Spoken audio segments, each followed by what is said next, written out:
उमेदवारी जाहीर झाल्यानंतर बजरंग सोनावणे हे बीड जिल्ह्याच्या दौऱ्यावर आलेले आहेत आणि सकाळपासून बीडमध्ये त्यांची सुरुवात झालेली आहे।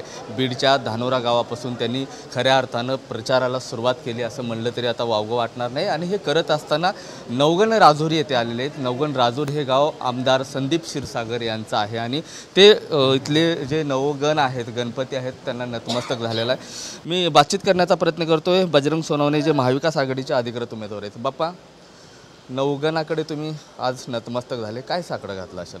मी आज गणपतीच्या चरणी साकडं घातलं की बीड जिल्ह्याचा खासदार हा आमचा आघाडीचा आदरणीय शरदचंद्रजी पवार साहेब यांच्या आशीर्वादानं बीड जिल्ह्याचा खासदार संसदेत जावो आणि अशा पद्धतीने तुम्ही आशीर्वाद देऊन मला खासदार म्हणून पाठवा असं साकडं घातलं। भाजपची उमेदवारी जाहीर होऊन जवळपास 17 ते 18 दिवस होत आहेत। भाजपच्या उमेदवारांना अख्खा जिल्हा पिंजून काढला आहे। नेमकंच तुमची काल उमेदवारी जाहीर झाली, थोडाफार उशीर झाला असं वाटत नाही? काय तुम्ही अजूनही पालकत्वाची वाट पाहताय? 95,000पेक्षा अधिकच्या कुटुंबाचे आयुष्य आनंदाने भरले आहे। आजच कॉल करा आणि मिळवा फर्टिलिटी ट्रीटमेंटवर सूट आणि सर्वांना द्या आनंदाची बातमी। अहो, एवढे दिवस आहेत निवडणुकीला। निवडणूकच यावर्षी थोडी 5 टप्प्यात निवडणूक महाराष्ट्रातली आहे, त्याच्यामुळे निवडणुकीला खूप मोठा वेळ आहे। आणि कसं आम्ही गरीब उमेदवार आहे मी, त्याच्यामुळे मला लवकर जर डिक्लेअर केलं तर खूप म्हणजे माझं सगळी वडाताण झाली असती। त्याच्यामुळे थोडं पक्षाने विचार केला असेल की ह्या गरीब माणसाला द्यायची जरा उशीर होऊ देत, आणि उशीर झाला असं वाटत नाही। मागच्या वेळेस 28 दिवस होते, यावेळेस 45 दिवस आहेत आणखी, म्हणजे याचा अर्थ उशीर नाही आहे।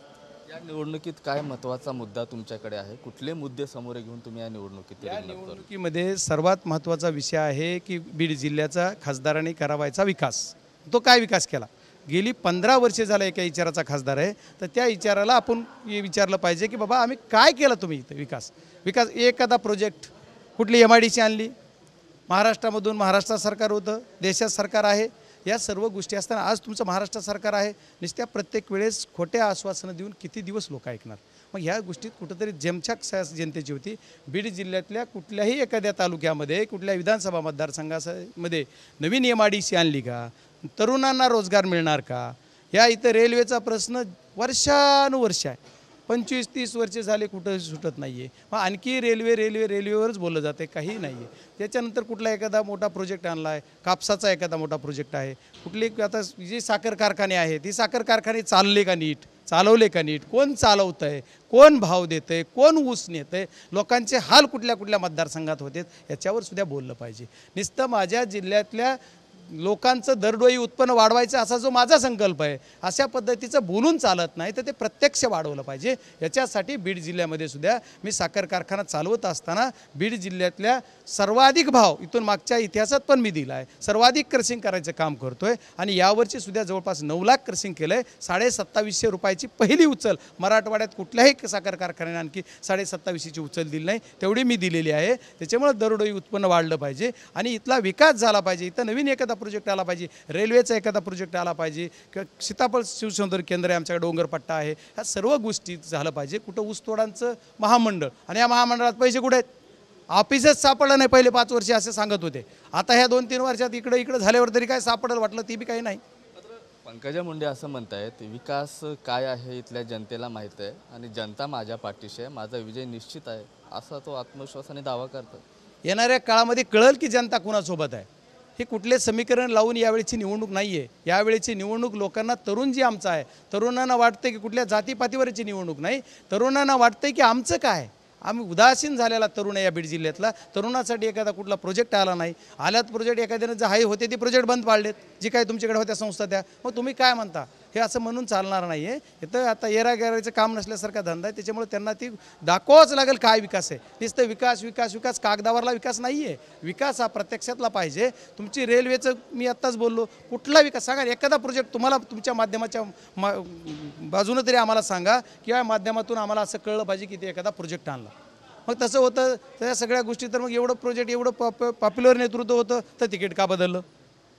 आम्हाला त्याच्यावर काही बोलायचं नाही आहे, कारण मला ह्या सुरुवात करायची नाही। मला वाटतं की निवडणूक ही संयमानं सुसंस्कृत आणि साध्या पद्धतीनं आपल्याला लढायची, आणि तत्वाची लढायची, विकासाची लढायची, वैयक्तिक टीका टिप्पणी करून होणार नाही। आता माझ्यावर त्यांनी काय बोलायलेत, पण मी आणखी बोललो नाही।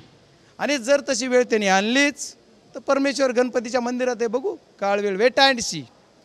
त्या असंही म्हणतात की माझी जी निवडणूक आहे ते विकासाच्या मुद्द्यावर आहे, मी जातीपातीचं राजकारण करत नाही, असंही टोला तुमचं नाव न घेता तुमच्यावर टीका केली. कारण केजमध्ये तुमच्या मतदारसंघात त्यांचा गाडी रोखण्याचा प्रयत्न मराठा समन्वयकाने केला होता. अहो, कुठल्याही मतदारसंघात महाराष्ट्रामध्ये जा, मराठा समाजाचे काही तरुण आक्रमक आहेत, ते त्यांना त्यांची खदखद आहे की आम्हाला आरक्षण आहे, ते आरक्षण मिळत नाही आहे. त्याच्यामुळे त्यांचं काय चुकतं आहे, ते कुठल्या पक्षाला ह्या पक्षाचा ह्या जातीचा धर्माचा म्हणून नाही अडवत, आम्हाला आरक्षण द्या म्हणून ते सर्वांना बोलतात. महाविकास आघाडीच्या उमेदवारांसुद्धा सोलापूरमध्ये परवा अडवलं, अशा काही गोष्टी आहेत. त्याच्यामुळे हा विषय जातीपातीचा नाही. आणि त्याची माझ्यावर जातीपातीचा जर आरोप करत असतील तर ती मला वाटत आहे तर तुम्हालाच माहीत आहे मी काय आहे आणि जात कोण काढते. पहिल्यांदा आल्याच्या नंतर बीड जिल्ह्यात त्यांचे 2 वाक्य आहेत की प्रत्येक वेळ आम्ही आल्याच्या नंतर माझी जात काढली जाते ही दुर्भाग्य. कुणी काढली जात? तुम्ही जर खरे माध्यमाचे प्रतिनिधी आहात तर तुम्ही मला सांगा की यांच्या अगोदर यांची जात काढली कुणी? बीड जिल्ह्यातल्या एखाद्या जनतेनं प्रत्येक निवडणूक जातीवर न्यायचं काम आदरणीय ताईसाहेब करतात. भारतीय जनता पार्टीचा विचार करतो, त्याच्यामुळे त्यांच्यावर काय बोलावं. विचार ही दुरी जातीवर कुणीही नेत नाही, निवडणुकी तेच नेतात. त्यांचं पहिलं स्टेटमेंट तुम्ही बघा काय, पहिलं स्टेटमेंट जिल्ह्यात पाय ठेवल्याचं त्यांचं भाषण आहे ते, किंवा तुम्ही जे त्यांचं ऐकलं म्हणू त्याचे तेच म्हणल्यात. त्याच्यामुळे मला जातीचा ब्लेम लावायचं काही कारण नाही. माझ्याकडे जर ब्लेम लावला तर त्यांनी पहिल्या निवडणुकीमध्ये मागच्या बघितलं होतं, कुठल्याही समाजात जायचं तुला किती लाख रुपये दिले म्हणजे एक समाजातला माणूस उठवायचा. आता बी उठवा, तुला किती लाख दिले म्हणून उठवा नाही 5 वर्षात. मग तसं जर विचारलं तर माझ्याकडे जर मला जातीपातीचा ब्लेम लावता, मी कोण्या जातीचा आहे? माझा जो एक नवीन साखर कारखाना मी आता घेतला त्याचा चालवायचा प्रमुख कोण आहे? मधुकर बोंदर, ते वंजारा समाजाचे आहेत. माझ्या बँकेचा चेअरमन कोण आहे? लालासाहेब वायबाचे, ते कोण आहेत? वंजारा समाज. माझ्या खरेदी विक्री संघाचा परवा चेअरमन झाला पिंटू ठोंबरे, ते कोण आहे? वंजारा समाजाचे. असे वंजारा समाजाचे भरपूर माझ्याबरोबर आहेत. म्हणजे समाजावर जातीपातीवर राजकारण नाही चालत. पण मी म्हणतो जी समाजाची चळवळ चालली मराठा समाजाची ती चुकीची नाही, आणि मी मराठा समाजाचा कार्यकर्ता म्हणून त्या चळवळीत असू शकतो. पण याचा अर्थ मी एका घटकाचा किंवा एका जातीचा नाही आहे. मी जातीचा नक्की आहे, माझ्या जातीचा मला जी चळवळ असेल त्या चळवळीचा मी सहभागी एक पार्ट असेल. पण याचा अर्थ निवडणुकीत जातपात माझा हा विषय नाही.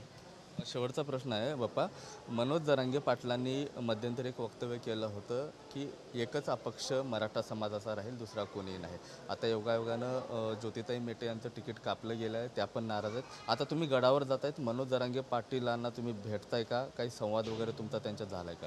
नाही, मी आपलं बीड जिल्ह्याचं जे श्रद्धास्थान आहे त्या नारायणगडावर मला उमेदवारी मिळाल्याच्यानंतर आज इथं गणपतीचं दर्शन घेऊन नारायणगडावर जात आहे. त्याच्यामुळे नारायणगडाला मी दर्शनासाठी जात आहे. आता त्यांचं वक्तव्यावर मला बोलायचा अधिकार नाही, मला त्याच्यात काही माहीत नाही. पण मी नारायणगडावर श्रद्धास्थान म्हणून जात आहे. आदरणीय मनोजदादा पण तिथं येत आहेत असं तुमच्या माध्यमातून मला आता कळतं आहे. आणि काय जे असेल तर तिथं योगायोगानं ते असतील तर माझी भेट होईलच. त्याचा तो काय ते भेटायचा पार्ट मी प्रत्येक ह्याच्यात आहेच आहे ना, त्याच्यामुळे तो विषय नाही आहे. पण माझा असा कुठलाही विषय नाही किंवा त्यांच्या ह्याच्यावर मी काय बोलणार आहे. पंकजा मुंडे यांचं पारडं जड होण्यासाठी ज्योतिताई मेटे यांना अपक्ष उमेदवारी थांबवण्यात येते अशी राजकीय चर्चा आहे, कसं पाहताय? नाही, कोण थांबवतोय आणि कोण देत आहे हे ज्याचा त्याचा विषय आहे. त्याच्यामुळे तो काही विषय नाही, मला त्याच्यावर काही बोलता येणार नाही आहे. आदरणीय ताई हा पवारसाहेबाला भेटत आहेत, ते काल परवा पण त्यांच्याकडे होत्या. मला वाटतं ह्या 10 दिवसामध्ये 5-7 त्यांच्या बैठका झाल्यात. साहेबांची त्यांची काय चर्चा झाली ही मी नाही सांगू शकणार. मी एक साहेबांचा सच्चा कार्यकर्ता म्हणून मी जे आहे ते या पद्धतीनं आपण कार्यकर्ता म्हणून मी काम करत असताना साहेबांनी मला आदेश दिला की तू जायचं नाही, लढायचं. ओके. पंकजाताईंनी तुम्हाला शुभेच्छा दिलेल्या आहेत या निवडणुकीसाठी. धन्यवाद. त्यांच्या शुभेच्छा घेऊन मी खासदार म्हणून जाईल. आभार त्यांचे. माझ्यासोबत संदीप क्षीरसागर आहेत, बीडचे आमदार तथा बीड जिल्हा राष्ट्रवादीचे अध्यक्ष आहेत. पहिलाच दिवस आहे, बजरंग बाप्पासोबत तुम्ही दिवसभरापासून सोबत आहेत. आज नवगणाकडे देखील तुम्ही साकडं घातलेलं आहे, कसं पाहता या निवडणुकीकडे? काल संध्याकाळी आदरणीय पवारसाहेबांनी जयंत पाटील साहेबांनी बजरंग बाप्पांची उमेदवारी जाहीर केली. आज सकाळपासून आम्ही त्यांच्यासोबत आहेत. प्रत्येक गावामध्ये उत्साहाचं वातावरण आहे आणि लोकांनी असं वाटतं ही निवडणूक हातात घेतल्यासारखी वाटते. निश्चितपणे विजय हा राष्ट्रवादी काँग्रेस पार्टीचाच होणार. कुठले आव्हानं समोर येत आहेत, कुठले मुद्दे आहेत? पंकजा मुंडे हा बलाढ्य उमेदवार म्हणून सध्या देशभरात नाव चर्चेला जातं, कुठं आव्हान वाटतं? नाही, काय ही निवडणूक जी आहे ही भूमिकेसोबत होणार आहे. पक्षाची भूमिका, नेत्यांचे विचार आणि लोकांचे विचार गेल्या 5 वर्षामध्ये ज्या पद्धतीने जिल्ह्यातले काही नेते सोडून गेले आणि निवडून येत असताना जे पवारसाहेबांच्या विचारांनी निवडून आले होते आणि जात असताना सत्तेच्या लोभापोटी ते आम्हाला सोडून गेले, हे लोकांना पटलेलं नाही. आणि हा एक मोठा सूर लोकांमध्ये दिसून येतो की या निवडणुकीमध्ये जे काही लोक सोडून गेले त्यांना त्यांची जागा दाखवणार आहेत. बाप्पांचे खास मित्र होते धनंजय मुंडे, त्यांचं नाव न घेता तुम्ही बोलताय, बरोबर आहे? हे बाप्पांचे मला असं वाटतं जिल्ह्यात सगळेच त्यांचे जवळचे आहेत. बाप्पांचा स्वभाव असा आहे की जरी बाप्पा काही दिवस आमच्यामध्ये नव्हते तरी पण कधी पण भेटलं तर आम्ही सुद्धा बोलायचो. म्हणजे त्यांचं स्वभाव जो आहे बाप्पांचा एकदम मन मिसळून सगळ्यांना सोबत घेऊन जाणार आहे. महबूब शेख आहेत, प्रदेशाध्यक्ष आहेत. कसा विजय निश्चित राहील? जे या सरकारचं धोरण आहे गल्लीपासून दिल्लीपर्यंत, जे निष्क्रियता आहे, जो अहंकार, जे मस्ती या सत्ताधाऱ्याला आली, तर ही मस्ती, हा अहंकार उतरवण्याचा निर्णय या महाराष्ट्रातल्या जनतेने घेतला आहे. आपण बघतोय 2014च्या नंतर आणि खास करून 2019च्या नंतर ज्या पद्धतीनं महाराष्ट्रात खालच्या पातळीचं राजकारण केलं गेलं, पक्ष चोरणे, पक्ष फोडणं, ईडी CBIचा वापर करणं, विरोधी पक्षाला त्रास देणं, ह्या सगळ्या गोष्टी करायच्या.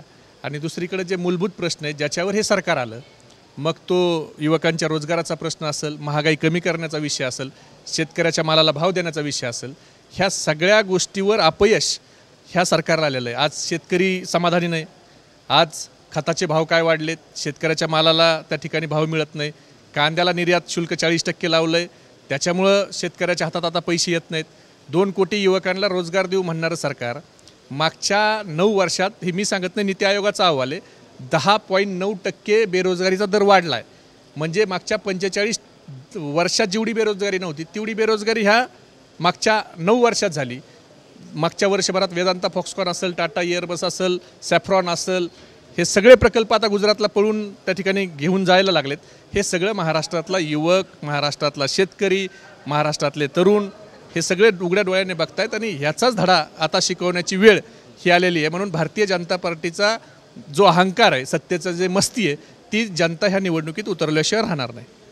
नक्कीच भाजपच्या ज्या उमेदवार पंकजा मुंडे जे आहेत त्यांनी सकाळी जे आहे की बजरंग सोनवणे यांना शुभेच्छा दिलेल्या होत्या आणि त्या शुभेच्छाचा स्वीकार जो आहे आता बजरंग सोनवणे यांनी स्वीकार केलेला आहे. आणि नक्कीच मी देखील आता निवडून येऊन दिल्लीच्या संसद भवनात जाईल असंही ते सांगितलं. कॅमेरा पर्सन अमित आडेसह मी महेंद्र कुमार मुधोळकर, TV9 मराठी, बीड.